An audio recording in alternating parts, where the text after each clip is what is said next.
Good morning, everyone, and welcome on the Sunrise Safari. My name's Brent. I've got Phil on camera, and we've James and Andrew on the other vehicle, and Tara and Eugene in final control.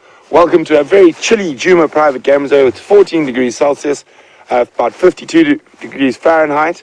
Well, an exciting morning ahead. Phil and I have headed out to try and find those lions again, specifically those Styx lionesses. Because we're not sure where they're hiding, those three little tiny cubs at the moment. But while we've stopped here waiting to start, I've just heard a pride of lions. Sounds like definitely more than two, calling to the north of us. Possibly the Nkahuma, judging from where I heard that they were yesterday. So we're going to have a quick look down here, and then we're going to shoot up there to see if we can find those lions that are calling.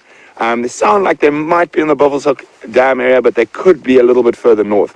But maybe they're on the move in this very cold morning. For those of you who are new, welcome. We're on a live African safari. You're sitting on the back of my vehicle. You're seeing everything at the same time I'm seeing. Remember when we were kids and helmets weren't even a...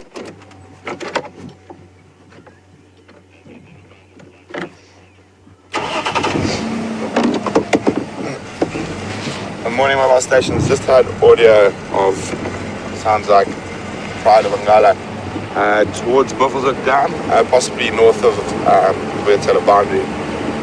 We'll be following up.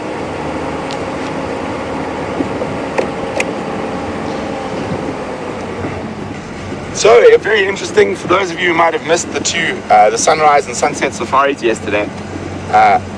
We've had, oh sorry, 1 second. Busy on the radio as we get going. Standing by.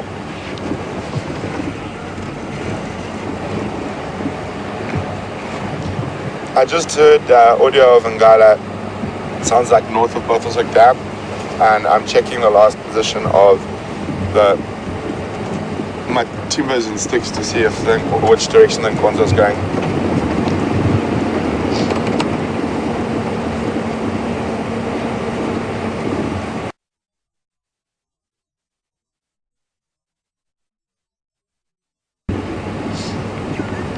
Okay, copy, thanks very much. Yeah, then I'm going to head out towards Buffelshoek Dam.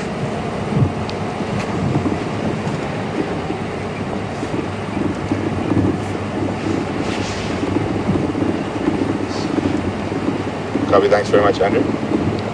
So guys, just got a quick update from Andrew in the east, and he just said that they have already found one of the Matimba males and one of the Styx lionesses towards the east of us, off our Travis area. So I think our best chance is to head towards where we heard those lions calling. So let's go have a look. And guys, I'm about to go through a drainage line, so sometimes we get a bit of a signal dip, so bear with me if we do.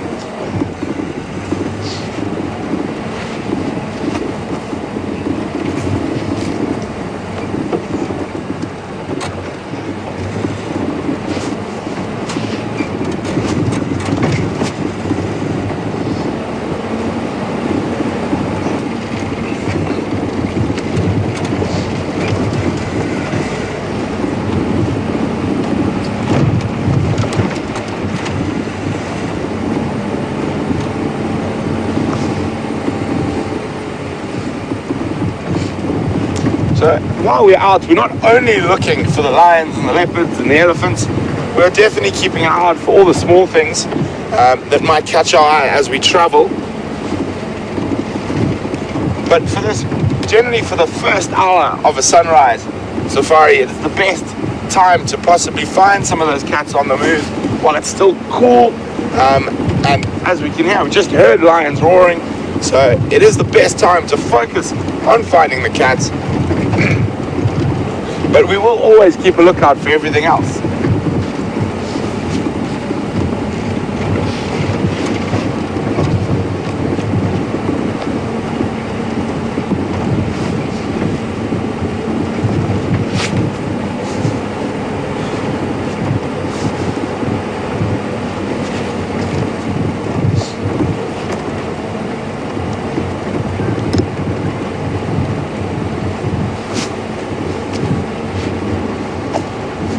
It's going to be a very crisp morning. There's some beautiful colors around as the sun starts to peek up towards the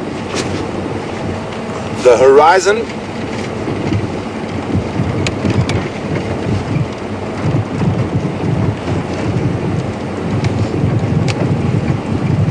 And the dry season and our cold season is well and truly set now.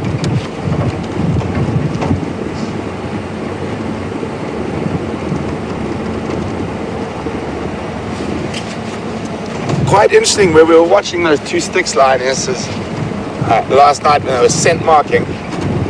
They moved into an area that's very much traditionally been part of the Nkahuma Pride's territory. There is always some overlap on lion territories. The boundaries are not sort of like big electric fence that no one crosses. So very interesting to see what happens with lions in an area when we spend such an extended time like we do here.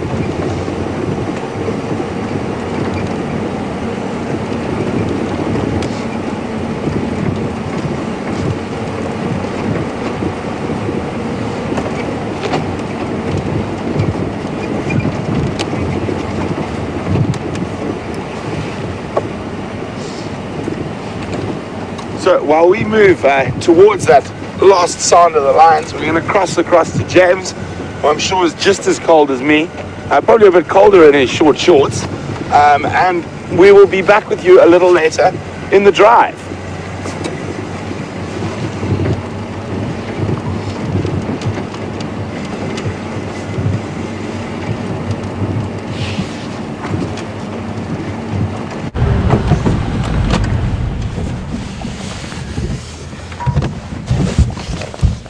Hello everyone, it's chilly out here this morning.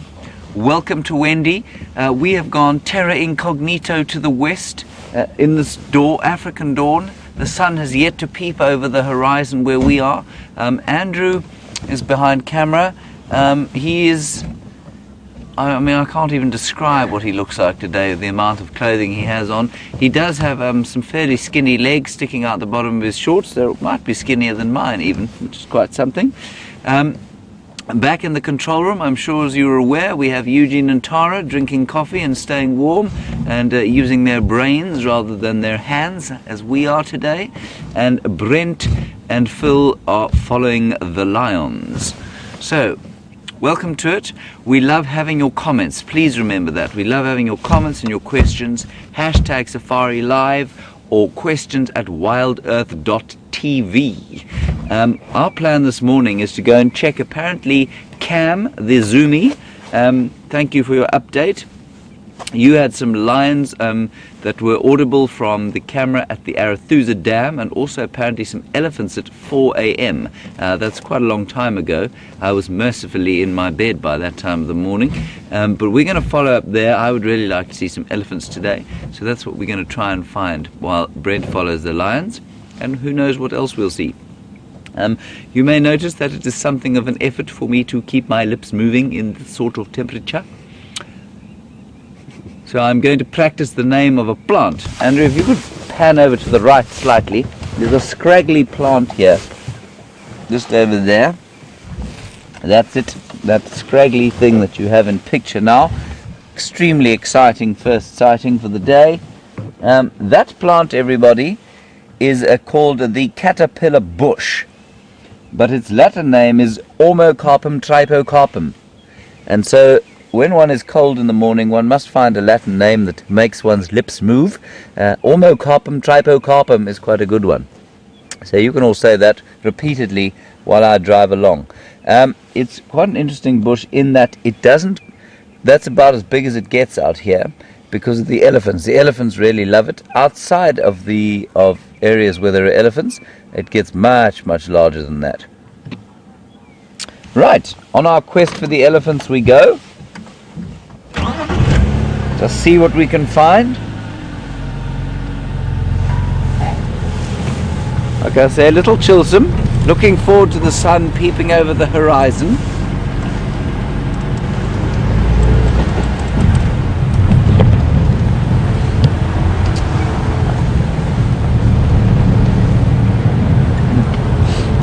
You can just see, Andrew, if you can focus in on the horizon there maybe, just as we drive along, that darkness there that you can see, I like to think of that as the night being chased down beyond the mountains. You can see that darkness, that's not the mountains, that is actually remnants of the night about to be chased over the horizon with the new dawning of the African day. Remember that we're sitting on about 3.5 million hectares of contiguous wildlife land, and this is roughly the same size, or no, it's not. It's almost twice the size of Israel, twice the size of Wales. It's about half the size. No, it's not. It's less than that. It's about half the size of North Carolina, apparently. So that's not bad. And our little spot there is. It was a diker. Sorry, it got. For a minute there, I thought it was a wild dog. I think my eyes need to wake up a bit, but it is in fact a diker. So our little section is about 1,500 hectares, and that's what we're going to be searching on. Seem to be 2 lion prides moving around here at the moment, which is quite unusual for a piece of land that size. And we'll also hopefully find some leopards some stage during the day. There's the diker. Now they don't normally let us look at them for any length of time before diving or daking off into the bush. That's a really nice one. So they used to be called the grey diker, but you can see that one's quite brown, and so they're now known as the common diker.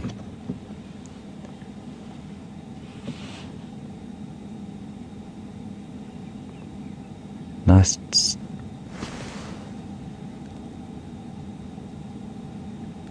You can hear some monkeys alarm calling in the far distance.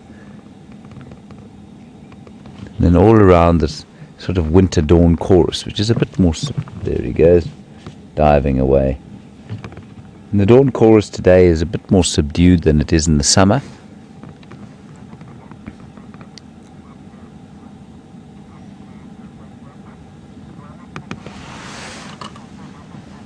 Right.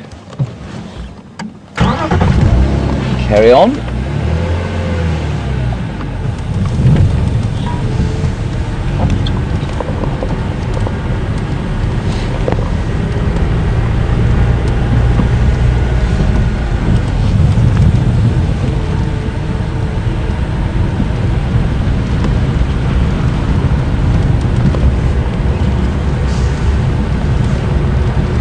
Stunning morning this. It is a little chilly, but I think it's going to warm up nicely.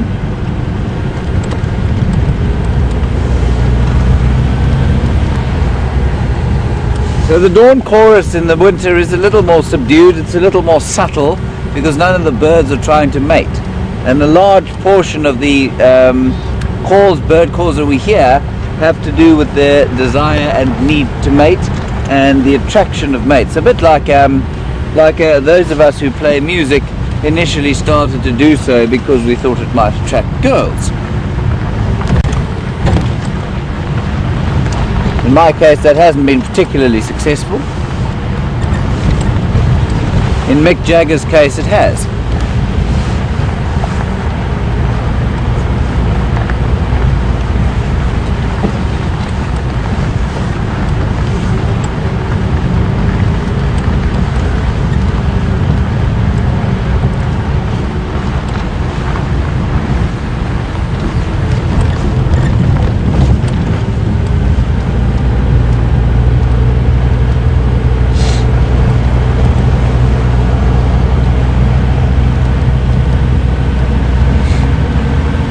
I'm also looking for hopefully for a termite mound with an opening. On mornings like this, you can often see steam coming out of them, which is nice to see, and it's also a great place to try and warm your hands. Andrew has left his gloves behind, or lost them, and so he's actually, the ends of his fingers are starting to turn blue. Might have to amputate at the end of the drive. That's alright. So we're approaching the Arathusa airstrip at the moment.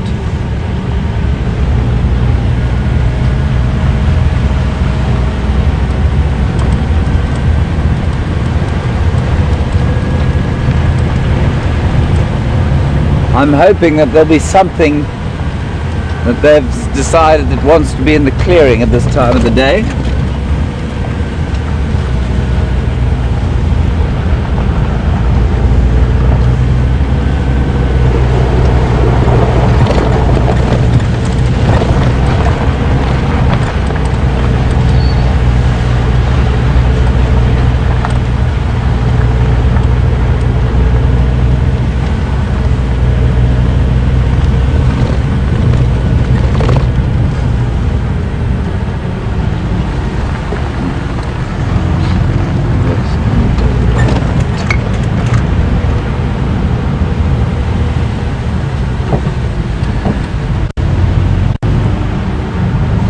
Now I rather hate myself for what I'm about to do.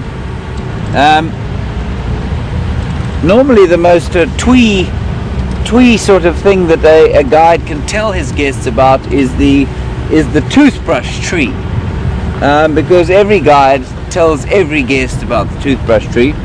But I have in fact left or forgotten my toothbrush where I stayed last night, 2 nights ago. And so therefore I must create my own. Now, I'm sure some of you have seen this before, but some may not have. This is the Magic Worry, or Euclea divinorum. And I need a toothbrush. So you clear the bark off like an elephant.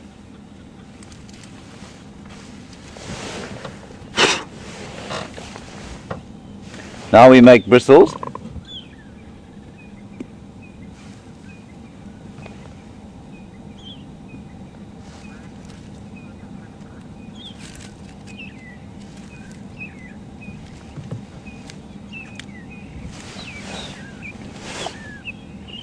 Now we clean our teeth.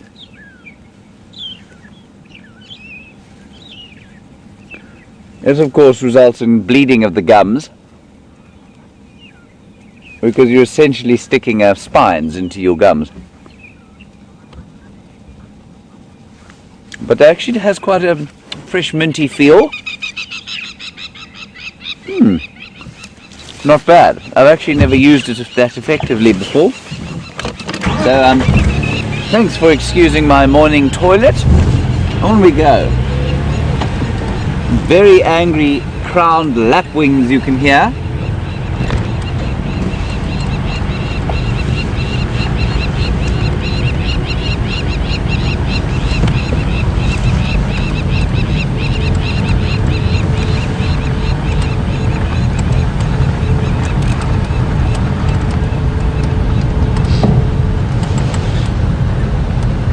Hello Brandy, welcome to the African dawn.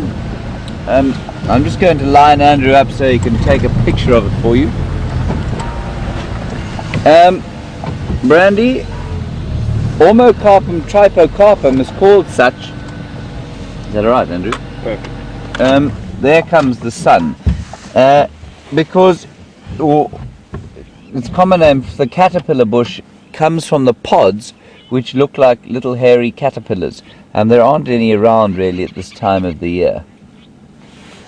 So unfortunately I can't really show you one. I might be able to find one at the next one we find.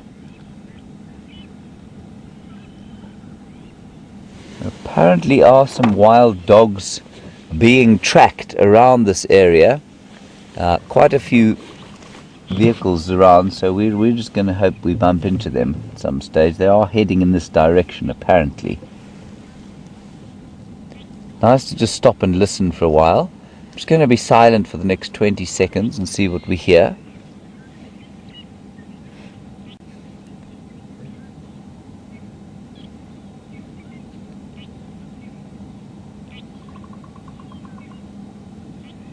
Of the bearded woodpecker doing his territorial tap.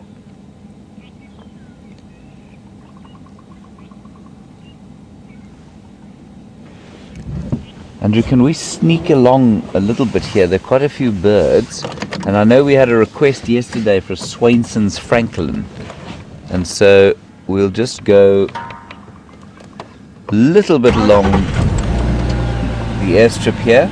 And I did see a Swainson's francolin. Andrew, can you see it? It's just popping out there.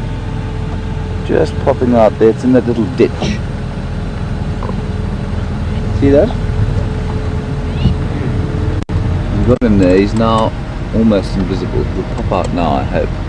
If he doesn't, I'll chase him out.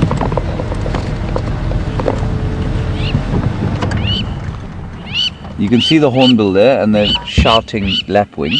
The Swainson's francolin is just behind that, but it's not visible at the moment. But there are a whole lot more.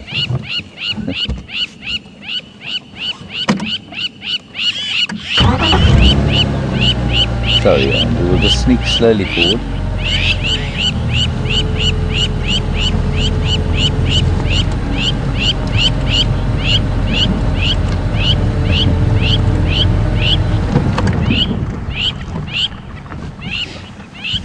Thanks Bugsy and James for your comments on my toothbrush cleaning. It didn't taste like any leopards had marked their territories there. Thank you for your concern. And yes, I have brushed my teeth since I ate dung yesterday. Thank you for that. Now those are the Swainson's francolin. You see their red faces? Those are youngsters, so they don't have very red faces. And the lapwings are going ballistic because they've probably got a little nest quite nearby. And they're now chasing the Birchall starlings around the place. I find it strange that they would have a nest at this time of the year, but it's certainly not impossible. Andrew will try and get one of them now.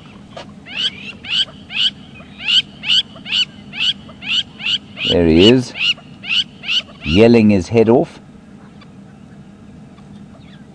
Very attractive little birds. And what they'll do like that is, if you are near a nest, they'll call. One of them will call and almost just sort of attract you away from it. So a predator would be attracted to the most obvious thing it could, and that would be the one calling next to the nest. And so he'll walk away from the nest and call and sort of attract the predator's attention away. It's quite clever.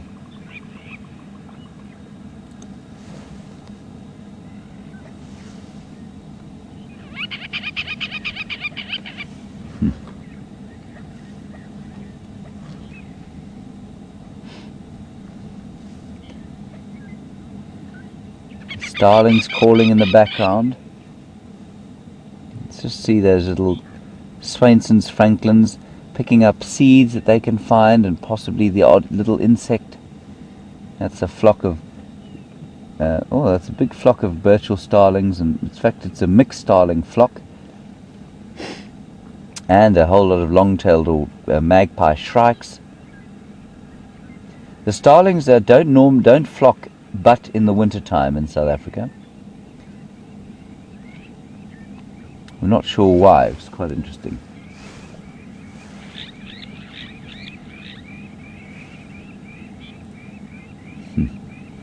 All congregating on that scraggly marula tree because it's the highest point in the area, and they can get a bit of sun when the sun comes up. There it comes. Alright Andrew, let's press on slightly. See what we can see. I think we're going to head towards the Arathusa waterhole. See if we can't spot. That's where the elephants were at 4 a.m. They won't be there now, but they might be between here and there.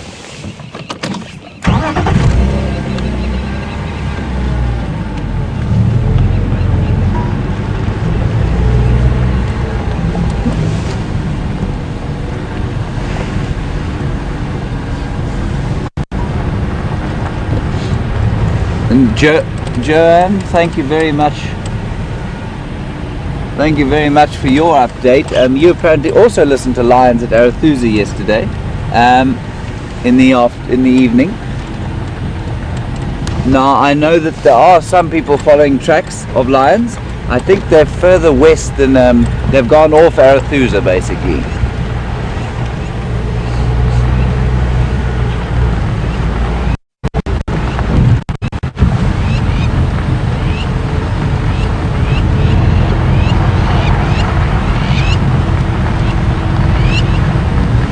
Hello Leanne, you'd like to know about the airstrip and how often planes land here. They probably get a plane here once a day, sometimes once every 2 days, and I'll get back to you now.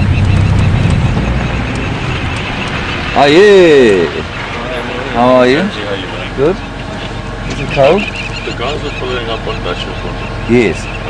It sounds like they're, with the BET block. Okay. Somewhere around there. So the just crossed over the cut line, unfortunately. Okay. That's about it for us. Alright, cool, thanks. Have a good drive. Enjoy it, don't freeze.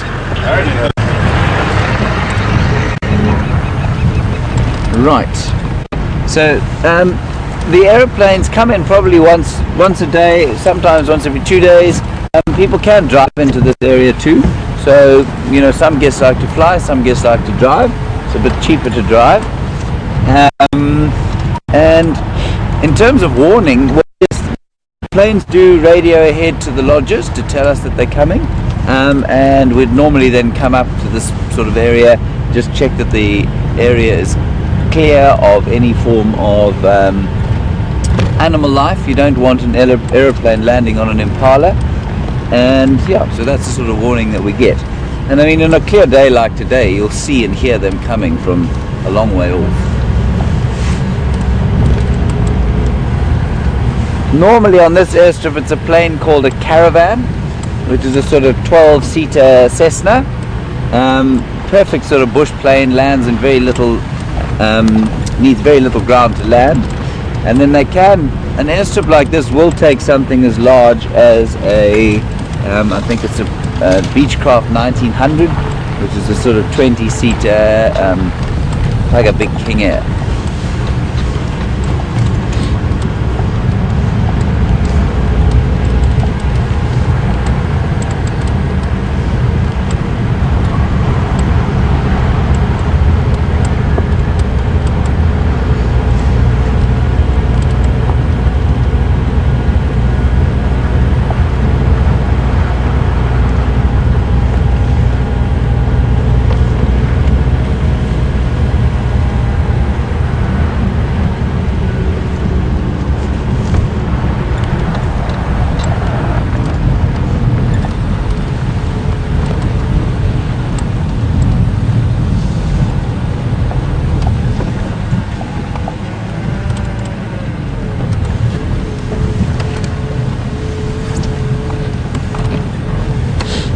Hello Gilly in Milwaukee, Wisconsin.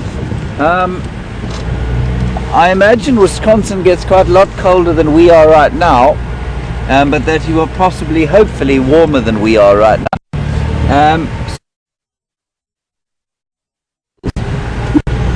You'd like to know if I understand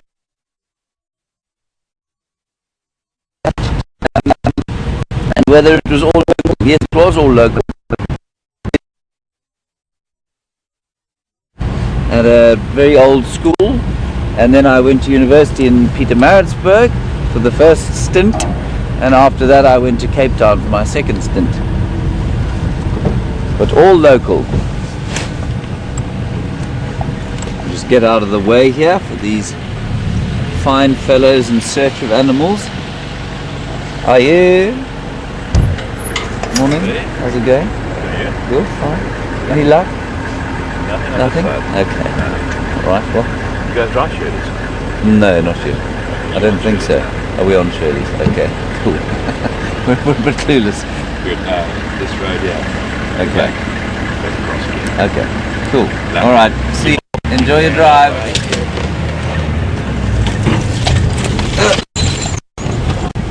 It's like a veritable highway out here.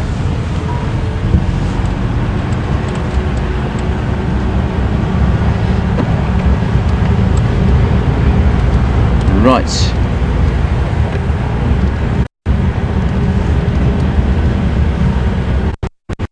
Let's have a little stop here. I have something going on. This plant here, I'm just going to jump out of the car quickly, but it's that scraggly thing in front of us there, Andrew.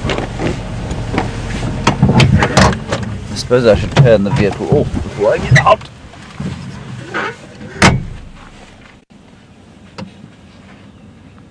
You also might like to note that I have two different kinds of mittens on today.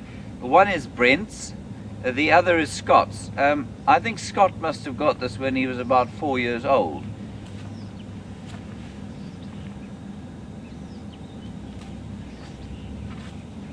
So Brent calls this dwarf wild saffron. I've yet to find a reference to that form of plant in any book, so I've told him that he's made it up. Of course, he got very offended by that and chased me with a stick. And I think it's something called Vernonia. But what is indisputable is the amazing smell. And if it is called a dwarf wild sage, it's from this incredible smell. And there are lots of these sort of aromatic plants that grow along verges or along any disturbed area, and they're what we call a pioneer species. So before grasses will take over, these are the sorts of plants that will come in. And they're aromatic like this, not because it's nice for us to cook with them or drive past and have a smell at them, but because those aromatic oils tend to be very offensive to grazers, so they can survive in disturbed areas that have been overgrazed or perhaps driven over by vehicles a lot, and that's why they grow next to the side of the road quite often. And you'll find this all in many parts of the world. If you're driving through North America or even in Europe, if you pick some of the what we call pioneer vegetation, you can see it's pioneer vegetation. It looks quite weedy and it looks quite looks like it won't be there for long. If you pick some of that often and smell the leaves, you'll often find that they're I can hear a hippo calling in the background. You'll often find that they are aromatic and kind of smelly, full of oil. That is Vernonia. Right, back we get, plug ourselves in so that Tara can speak to me, or you can speak to me via Tara. Cover my fingers. Off we go.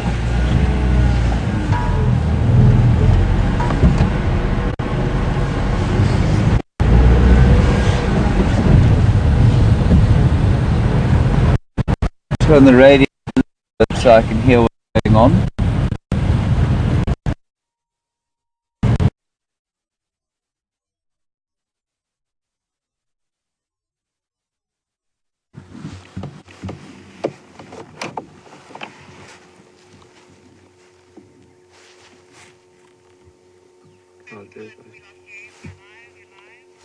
Welcome back, everyone. Sorry about that very quick transition.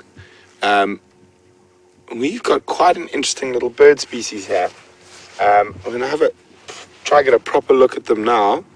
But welcome back. Cold. Unfortunately, the lions are calling to the north of our traverse area. So we're looking at some of the smaller things now. Where'd they disappear to? Let me just scoop forward a skosh.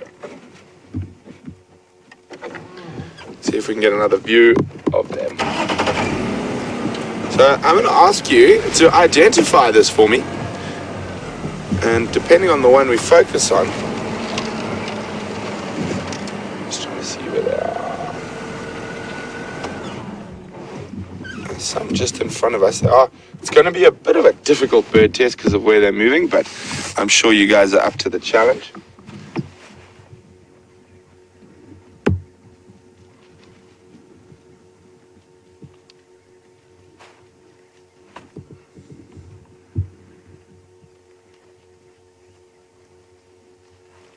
A little bit beyond there.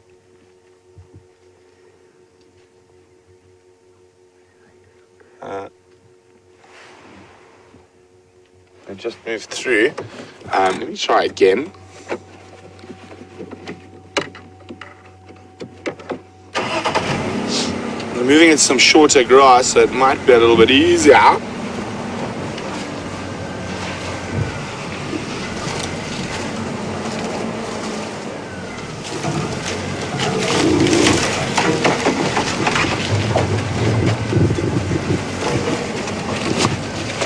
Just zoom around.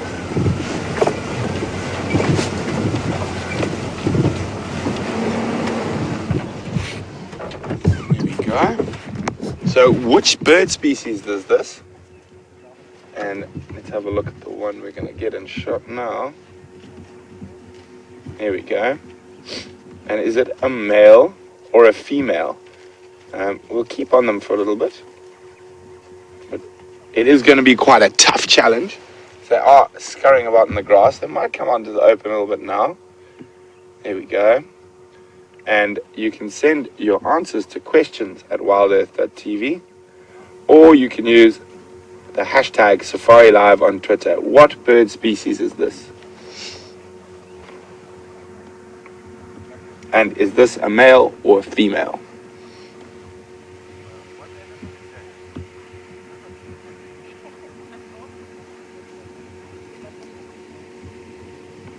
So there's a whole little covey of them, feeding on the grass seeds early in the morning.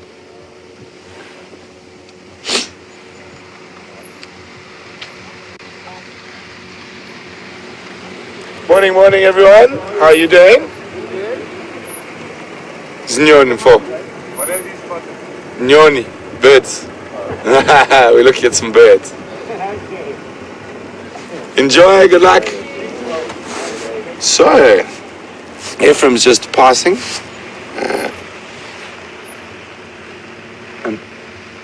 Oh, we've already got an answer and you guys are fast this morning.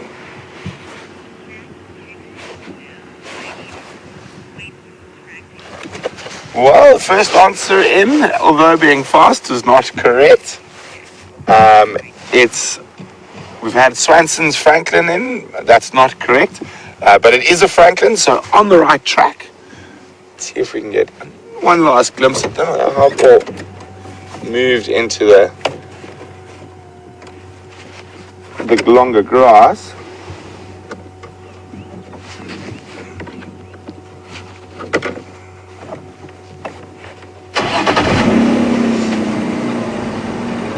Oh, we've had another one in, says Shelley's Franklin. Closer, but still not quite cigar. So we also had it says female. It is a female, but it's not a Shelley's. They do look quite similar to a female Shelley's, but they are a bit smaller. I think they've all. There we go.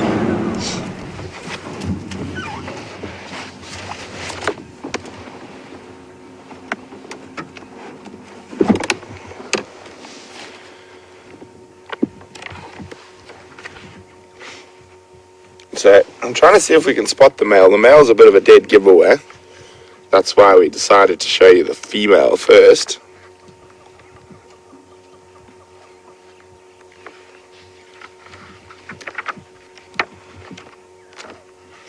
It's my second favorite Franklin species in this area.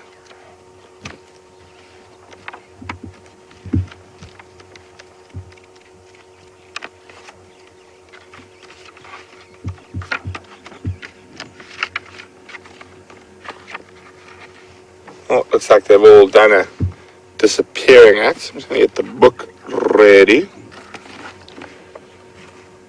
can still hear a few of them.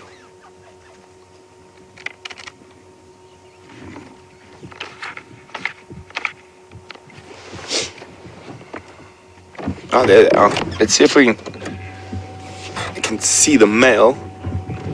Well done to George Ann in Illinois. Who's got it? It is a...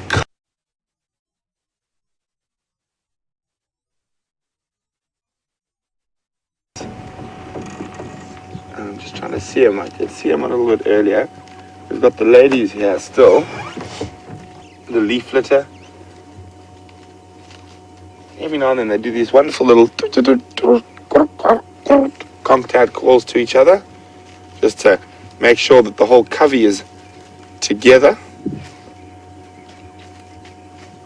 And if we wait a little bit longer, that male might move out of that thicket at the back. I'm keeping my eye out.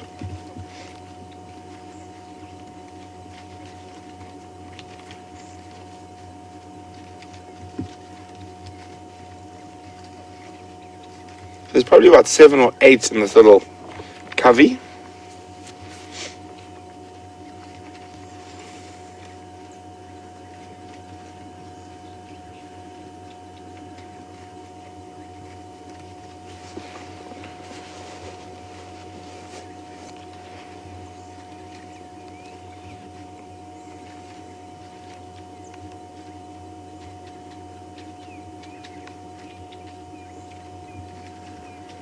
Just watching for the male now. He's at the back, just to the left of where you are there, Phil. He might pop out. There's another female.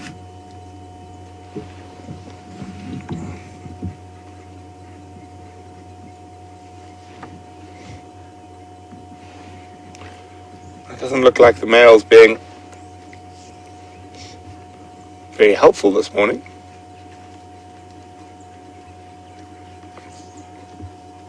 Anyway, we can show you what he looks like in the book.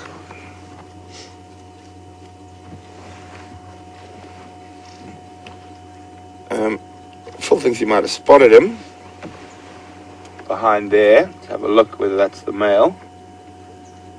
Aha.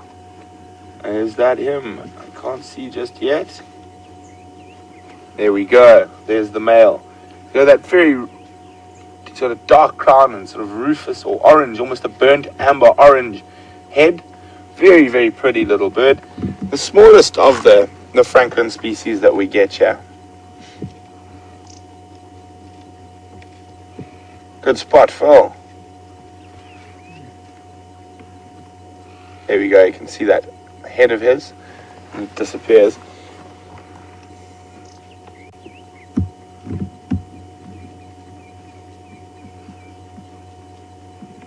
Okay, as they move along, I'll show you so you can have a nice comparison in the book.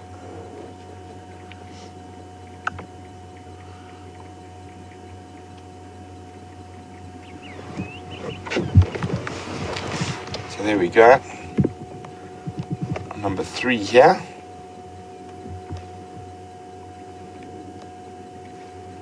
Coqui Franklin.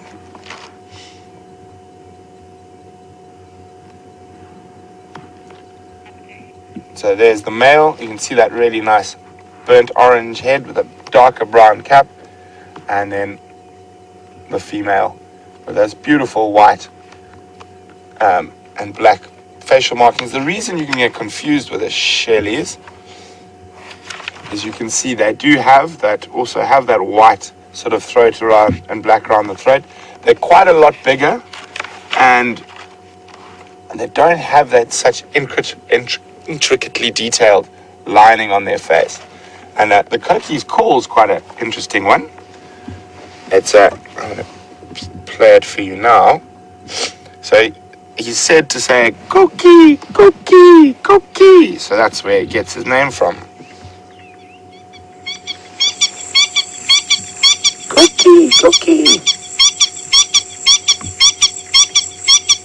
So maybe a bit, turn it up a bit.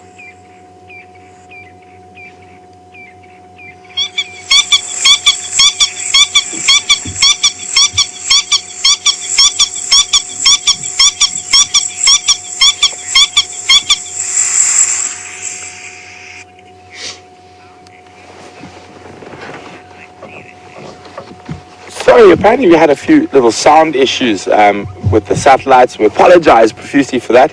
And for those of you who missed it, that was a Coqui Franklin. I'll do the call one more time. So it's said to say that they say Coqui, Coqui, Coqui. So let's see what you think, if you agree.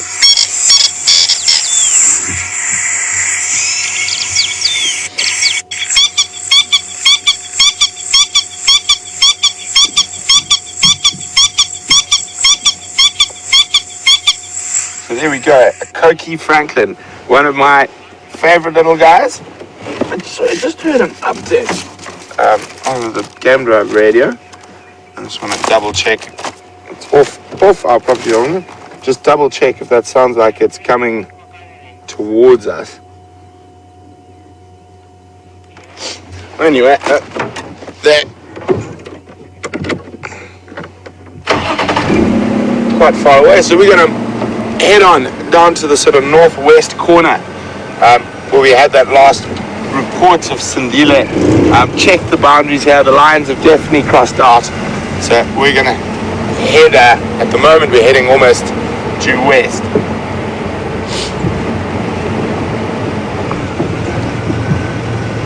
Let go of my gloves just yet.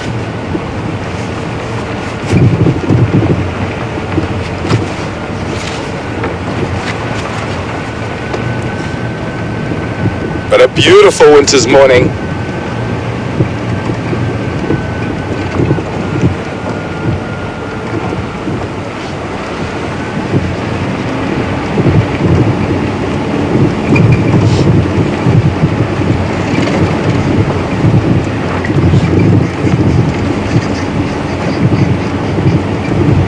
It's amazing how the temperature changes as we drop up and down through these little tips.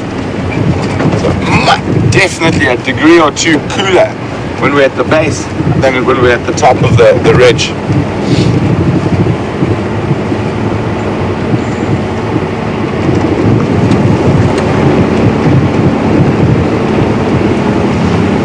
But you can see on the skyline there that layer of sort of dust and smoke above the higher altitude in the blue sky, and that is very indicative of this time of the year.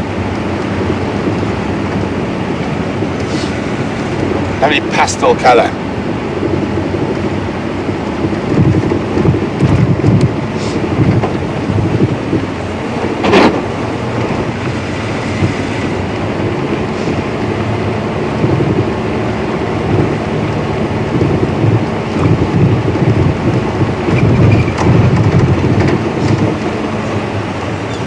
Well, while we slowly meandering down this long straight road, we've got a nice tree in front of us here.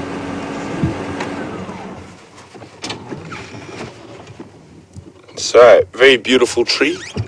Lovely light on it this morning, but quite a distinct tree. Not the most common tree we get in this area, but still a nice one. So I'm going to put you guys to the test and see if you can identify what tree this is.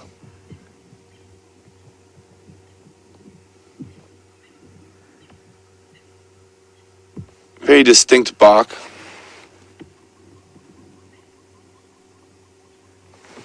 So if you can identify this tree, you can let me know by emailing questions@wildearth.tv, or you can use the hashtag SafariLive on Twitter. And there will be bonus points for those of you who can find the Latin or scientific name for this tree. This could be a little bit difficult, so I've just spotted something that I don't think we've ever really looked at before on a drive. So I'm just going to try reposition the vehicle so you guys can have a good look at it. And this will be the second part of the test this morning. She's just seen something else as well. Just give me half a sec there, guys. There's male leopard tracks here as well. But let's start. They don't look that fresh.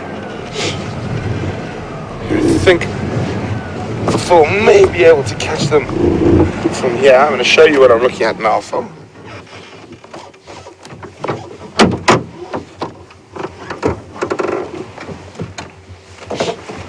You see these tiny, tiny, tiny, tiny tracks. Can you get them there?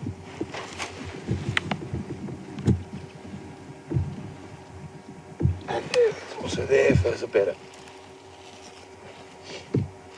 Let me just have a look what it looks like on the screen. There we go. I'm just going to try to find something to give you reference to size with these things. Just take my binoculars.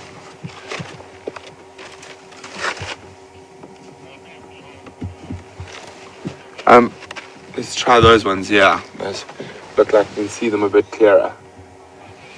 Okay, let's have a look. So I'm just going to put my binoculars next to them for size reference.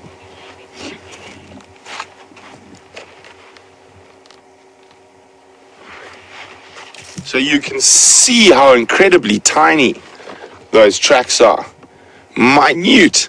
And I don't think we've ever really looked at tracks this size. We've always stuck with the bigger ones. But so I'm going to give you a double question to work on while we move down there. Obviously there's the tree. And then what could possibly have made these tiny, tiny tracks?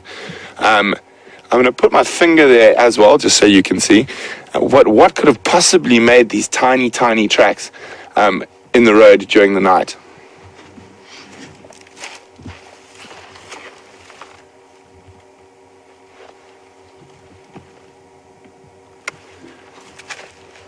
So you could see there that literally the one track is smaller than the track was made by me just touching my finger in the sand. So a minute little animal.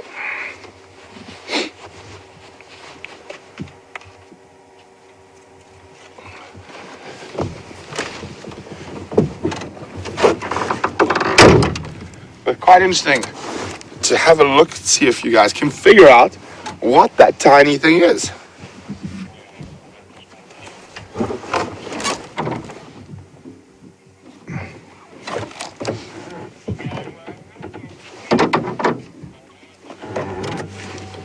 Okay, let's continue on.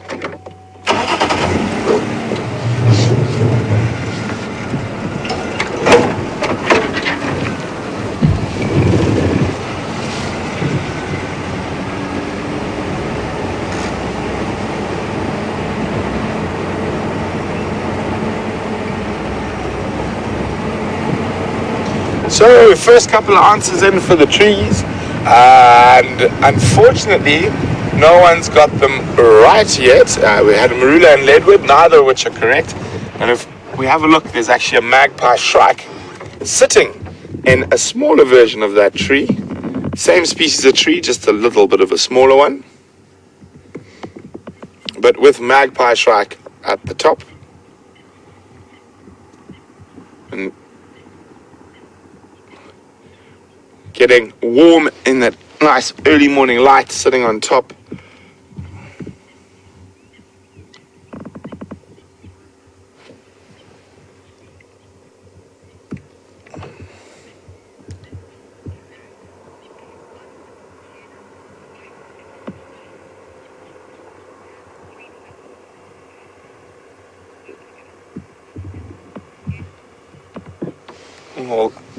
We'll let you have another look at that tree with the magpie shrike in it. So we've had a few answers for the tracks as well. Janet, civet, mongoose. Unfortunately, none of those are quite correct.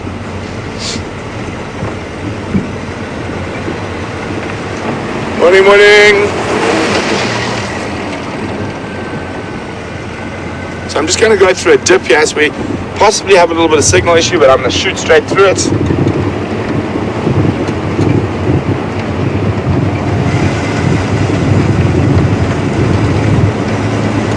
So I think everyone's thinking a little bit big from what I'm hearing on the tracks. Just remember, that track was smaller than what the mark I can make with my index finger.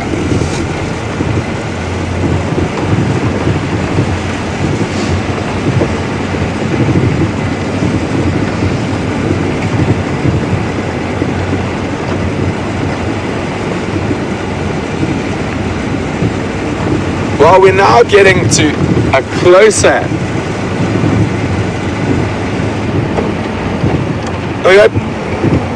We got Jeffrey. Well done, Jeffrey from Austin in Texas, who says it's a rat, I'm going to accept it's quite close. To me, it looks more like a gerbil, a bushveld gerbil. which is quite a big-sized rodent in this area. So probably fits in the palm of my hand. And if you take my binoculars, for example, there, but I mean probably about this big and quite funny. And I can tell it's a gerbil from the tracks rather than anything else. So the way they move, he sort of spends a bit of time up on his on his back legs, and down, down, down, down, and then back up and down, down, down, down. So well done, Jeffrey. That's correct. It is a rodent.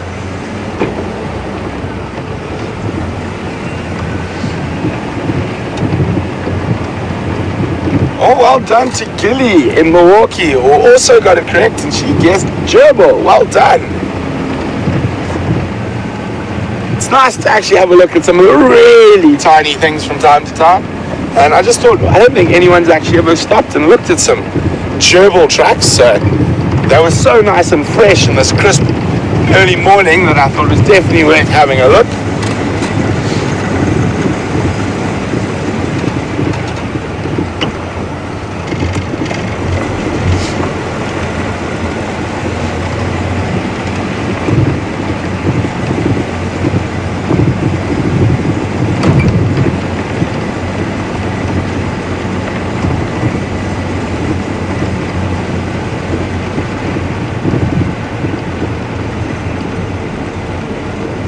So it looks like this is turning into a nearly impossible tree quiz.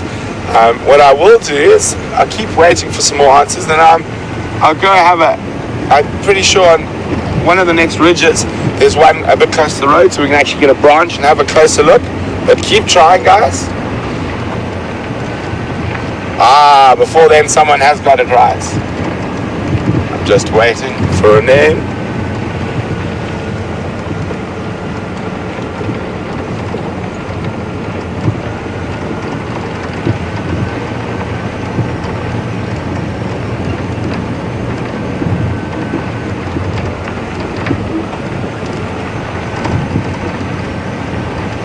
Well done, Joanne. Jewel, apple leaf. That is the correct answer. It's also sometimes known as a rain tree. I'm just going to go through this dip and I'll chat about it again once we're through it.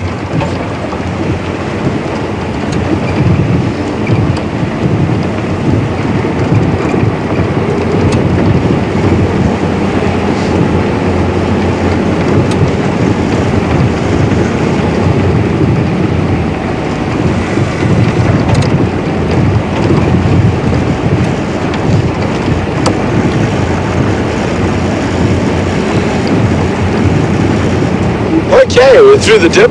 So it's called an apple leaf. I grew up knowing it as a rain tree rather than an apple leaf for a couple of reasons. It's said that the leaves look very similar to that of an apple tree. I've never seen many apple trees, so I'm not sure about that.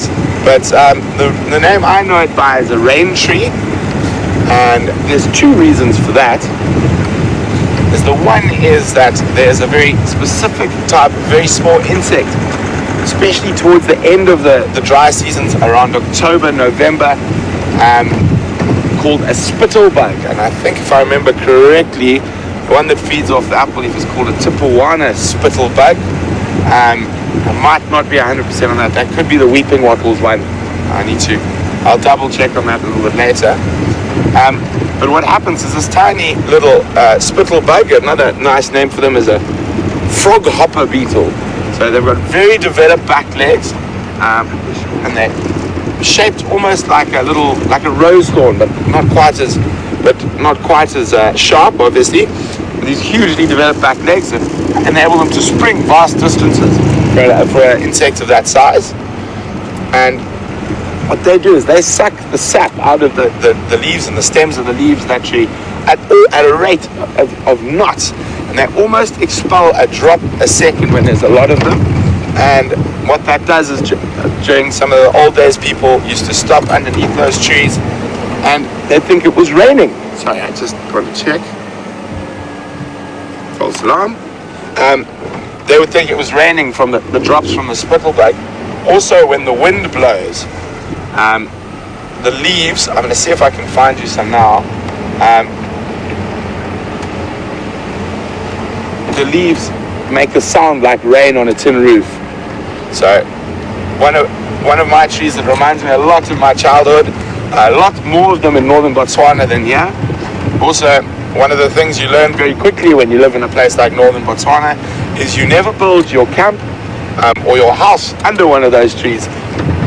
They are very prone to falling over.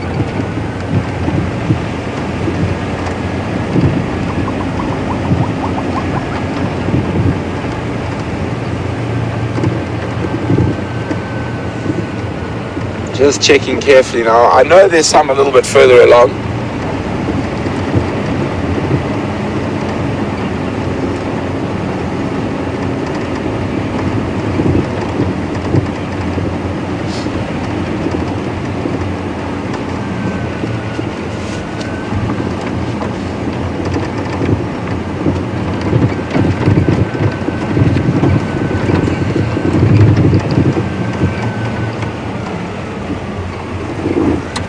So we're going to cross across to James while we try and move into that area where Sindile was last seen, and we'll try and find a branch of that apple leaf or rain tree for you so you can hear the noise, and we'll be back with you a little later and drive.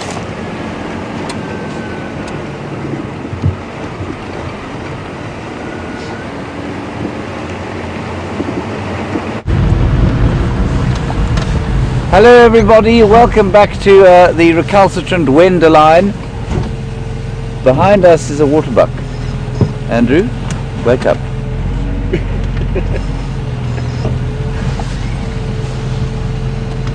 So we're just going to move very slowly. He thinks we haven't seen him, of course. There's a beautiful waterbuck bull there. I only noticed him as I turned round and looked into the lens.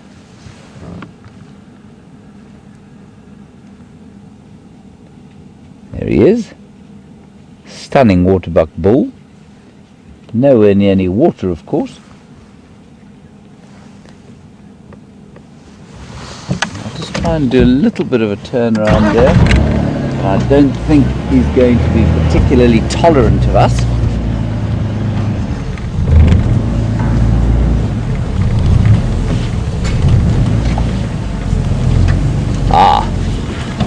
Now Andrew, I want you to film me taking my pleasure.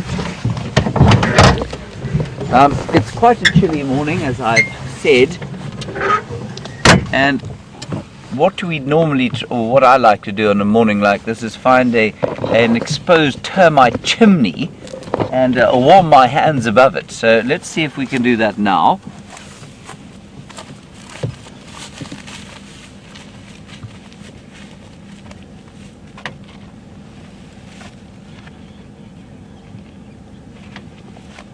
No, this termite mound has been closed off, possibly to avoid the cold. While I remember to tell you, this grass has a wonderful name that I've mentioned before, and to those who haven't heard it, often grows on termite mounds. It's called Chloris roxburghiana. Sounds very rock and roll for a grass. Grass is not normally known for its rock and roll character, but Chloris roxburghiana is the rock and roll Mick Jagger of the grass world. Right, let's press on. I have seen some elephant tracks, and so my plan now, or our plan, as we are planning together, is to try and see if we can't find them. I'm pretty sure that they're the same ones that came from the Arathusa waterhole at 4 o'clock this morning. That's where we followed them from. There has been a lot of activity in this area this morning though, so the tracks are not necessarily going to be that obvious, but I think there's a pretty good chance. They're obviously around somewhere here, and this time of the day they're more than likely feeding, so they won't be moving very fast, if at all. Right. Most of the termite mounds actually today, I've checked quite a few of them, have been closed up, probably to maintain the heat inside. And if I find a warm one, I shall definitely stop. Andrew has stolen my blanket because he says he's colder up back than I am. I felt quite sympathetic. He might be the only person in the world I know who has thinner legs than mine. They're about as hairy though.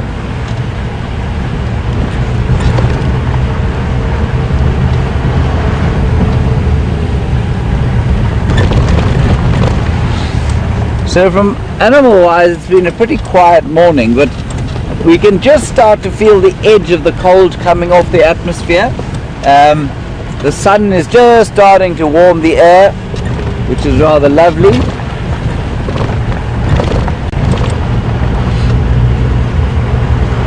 So after not too long, we'll be peeling off the layers.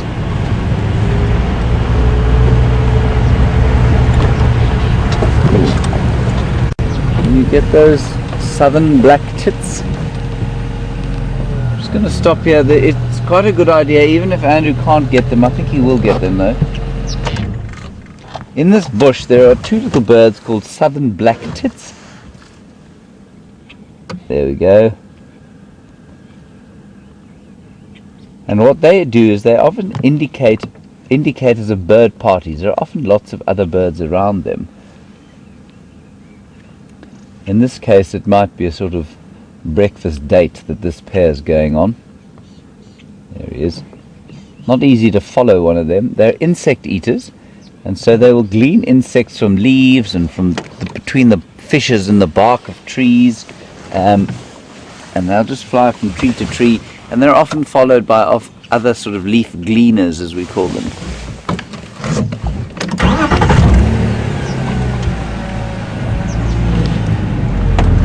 That's the southern black tit.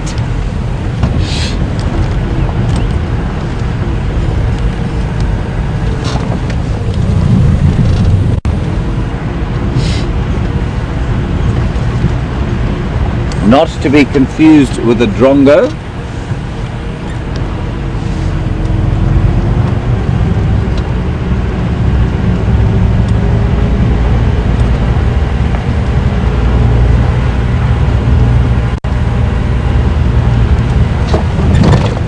Get these, I'm not sure we can get them. There are a whole lot of grey-crowned helmet shrikes here. Get them, Andrew, they may fly. See if you can. There you go, well done. So that's a flock. I love these little birds. They're quite they've got quite a similar sort of social structure to wild dogs almost.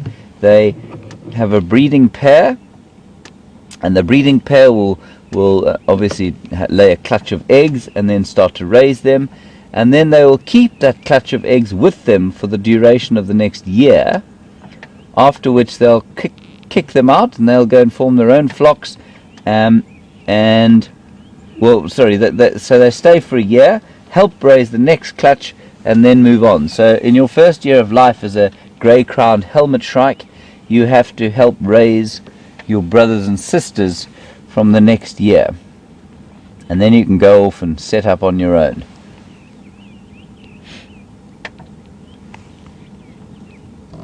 It's quite an interesting strategy. It's called communal nesting.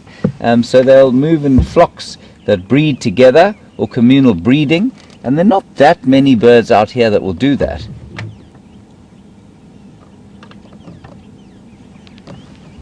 They nest in tree holes as far as I'm aware, and also little insect gleaners. That rather rasping call you can hear is the call of the grey-headed bush shrike. Grey-headed bush shrike is a beautiful bird who's got two calls.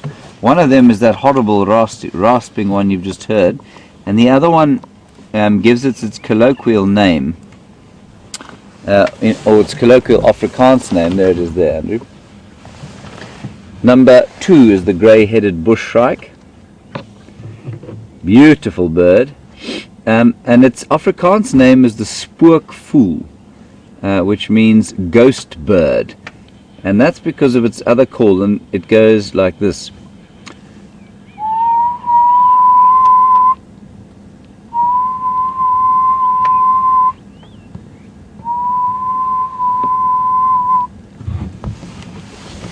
Sounds eerily just like a ghost, doesn't it? So there's quite a lot of little bird activity going on here. Possibly as a result of the presence of the southern black tit.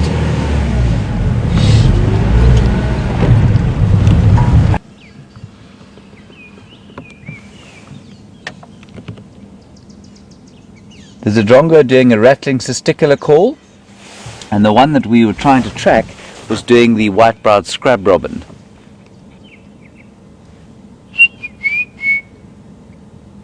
It was doing a poor imitation, but it was definitely imitating that. And another one behind us doing the rattling testicular.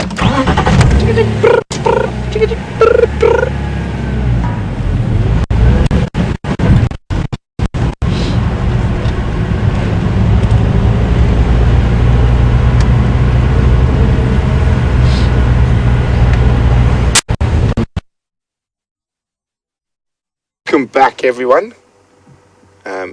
We've just been sitting and listening carefully, see if we could hear any alarm calls. And Phil was just having a look at that lilac-breasted roller sitting in a tree, getting some nice early morning light. We're going to continue on for a little bit now, see what else we can find. So we've been asked a question, and I'm going to get to it now, but during the drive today, I'm going to be hopping off the vehicle from time to time to collect certain tree species, and then we're going to go through them all together at the end. So the first one on my collection list is right here.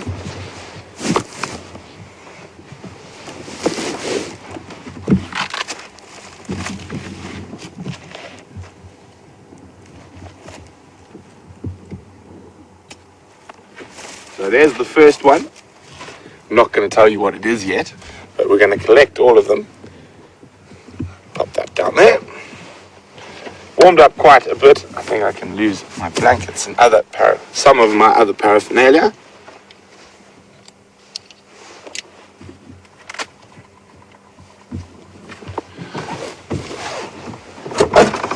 So you're more than welcome to have a gander at what tree that is while I collect. So there's another game we can play while I collect my different samples. You can try to figure out which tree this is. You can have a quick look at the branch as well. There we go. See, it doesn't have true thorns, but it's got spines.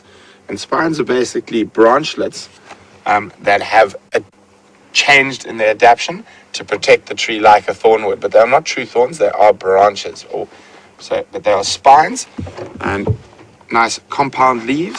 Whoops, come back here. And there we go. Oh, look at that. Phil, do you see on the top of the monitor? It's a tiny little spider species. I'm not 100% sure what type, but it does look like one of the grass spiders. Can you see it there? Tiny little guy. I'm going to try and move out of the light so you can have a better look. A tiny little spider. Does look like one of the possible... Oh, I don't want to disturb him too much. And when I move to have a closer look, I'm afraid I block him out. I'm just going to... Come on. Oh, and jump down. Well, he's started...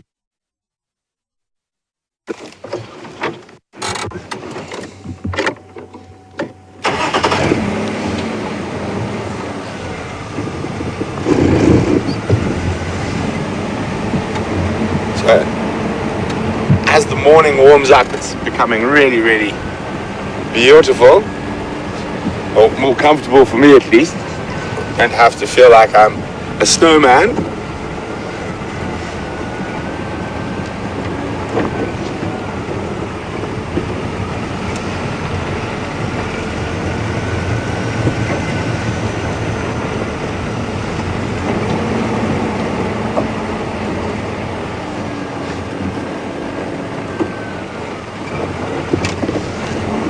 Let's just have a quick look at that open area that leads up to Sydney's dam.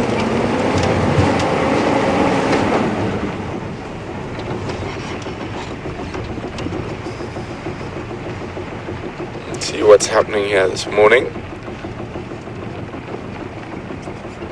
Just a lot of hippos in the water by the looks of things. We saw a whole heap of them basking here.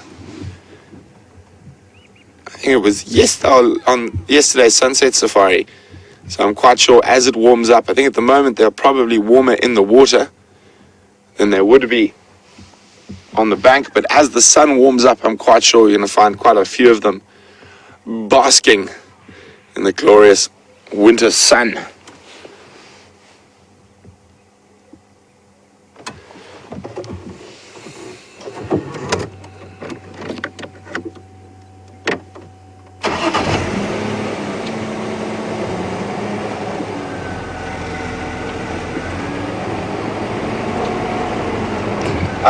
Don't worry, I haven't forgotten, I'm still keeping my eyes open for a nice rain tree or apple leaf. So we are in the general area that we had that report about Sindile. Now this is just to confuse me, obviously. There are lion tracks here.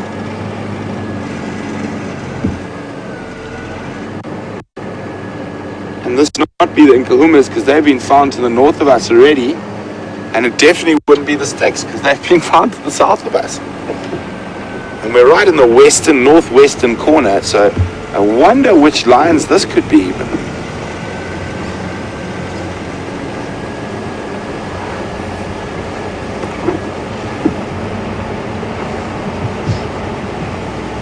So lots of big elephant paths and hippo paths coming to and from the water there, so always a good spot to look for tracks.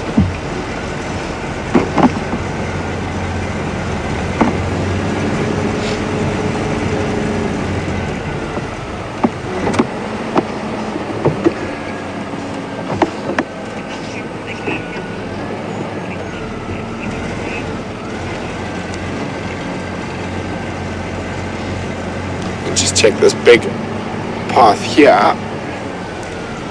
Looks like quite a few elephants passed through here during the night, and some buffalo. If I just show everyone here quickly.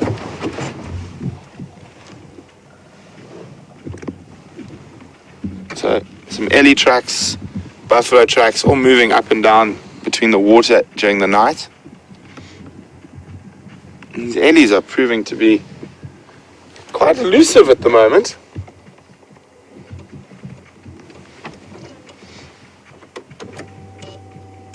Yeah.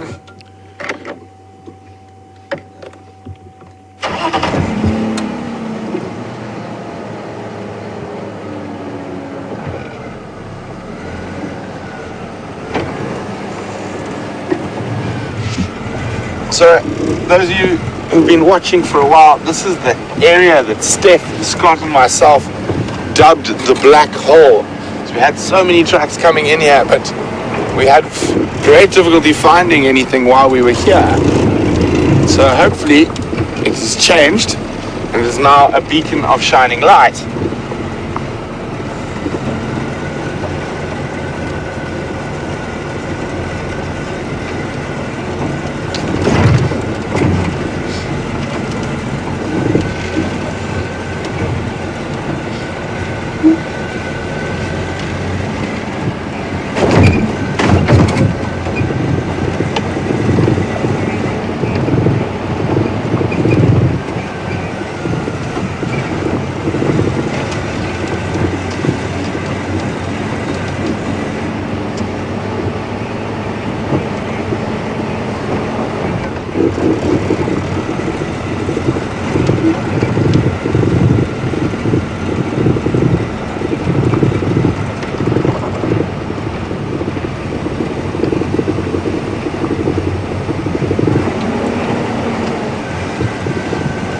So just a quick update from Commander Bond.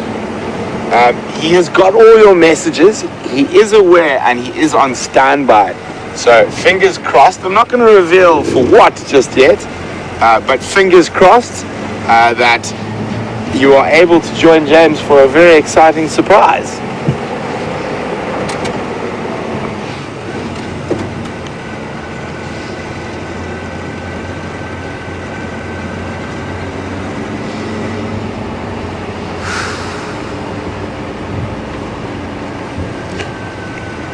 So I'm just checking this main road. I saw a single track of a lioness over there, which I found very confusing. I just want to see if they've come through onto this other main road. And also this is the last area in this sort of area like this where Sindile was spotted.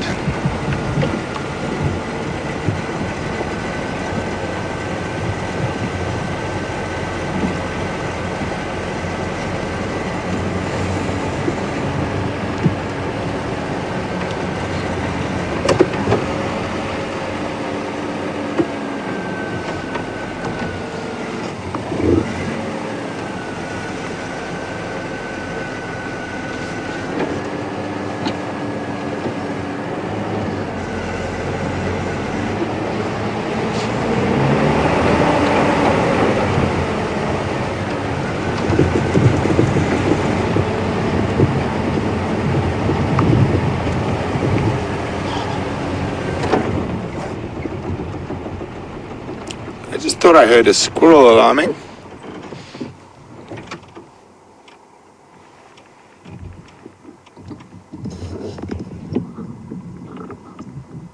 He is playing tricks on me today.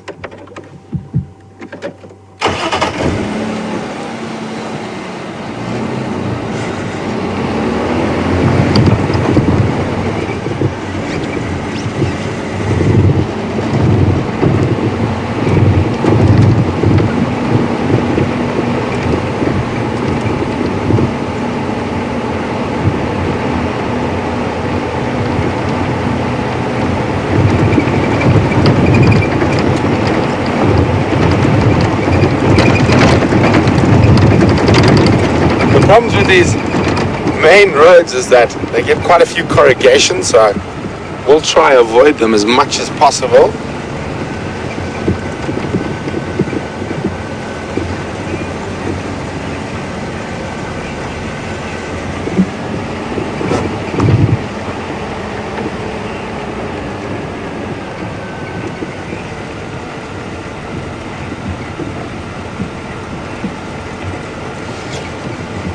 Hi, Gail from Michigan.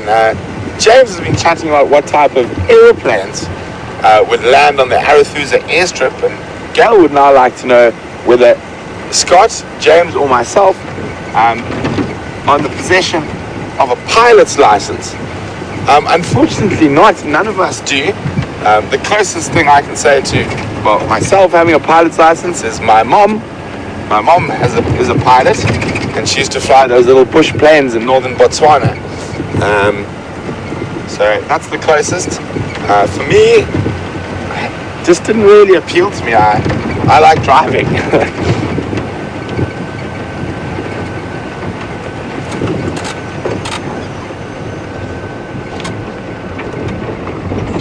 I would like to get my microlight license though, on the other hand.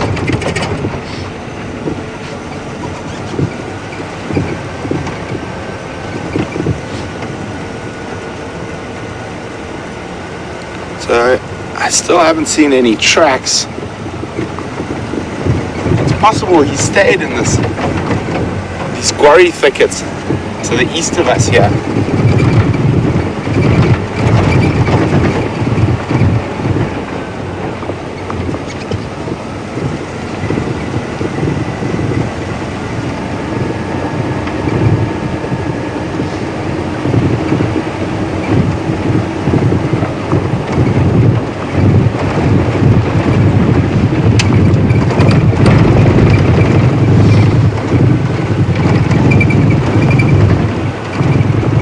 Keeping a lookout for some more trees to collect for a very specific question that we'll get to a little bit later in the safari.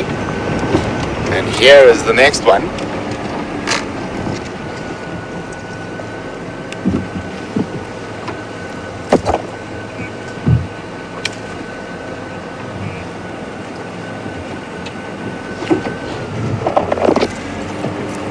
So it's going to be a while before we get to that quiz. There's still quite a few other little tree species I'd like to collect. So while we continue to search for Sindile and some trees, we're going to pass across to James and see what Commander Bond has been up to.